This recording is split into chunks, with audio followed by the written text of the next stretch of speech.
Friends, இந்த வீடியோவில் ஒரு குட்டி ஸ்டோரி பார்க்கலாமா? இன்னைக்கு வேர்ல்டு ஃபுல்லாக நிறைய கரன்சிஸ் இருக்குது. Rupees, euro, pound. ஆனால் யூஎஸ் டாலர் மட்டும் ஏன் எல்லா இடத்துலையும் யூஸ் பண்ணுறாங்க? அதுக்கு ரீசன் தெரியணும்னா இந்த வீடியோ ஃபுல்லாக வாட்ச் பண்ணுங்க.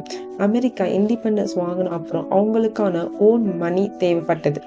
ஸோ 1792 யூஎஸ் கவர்மெண்ட் ஒரு மணி வந்து கிரியேட் பண்ணாங்க. ஏன்னா அமெரிக்காவில் நம்ம பணத்தை எப்படி சொல்லுவாங்கன்னா டாலர்ஸ். ஸோ ஓல்ட் டேஸில் டாலர் எப்படி இருந்ததுன்னா, அந்த காலத்தில் டாலர்னா ஜஸ்ட் பேப்பர் கிடையாது. கவர்மெண்ட் சொன்னது என்னன்னா, நீங்கள் ஒரு டாலர் கொடுத்தா அதுக்கு தகுந்த போல் தங்கத்தை நாங்கள் கொடுப்போம். ஸோ பீப்புள் எல்லா மக்களும் என்ன யோசிக்க ஆரம்பிச்சாங்கன்னா, பேப்பருக்கு வேல்யூ கிடையாது, தங்கத்துக்கு தான் வேல்யூ இருக்கு சொல்லி. அதனால மக்கள் டாலர் மேல் நம்பிக்கை வைக்க ஆரம்பிச்சாங்க.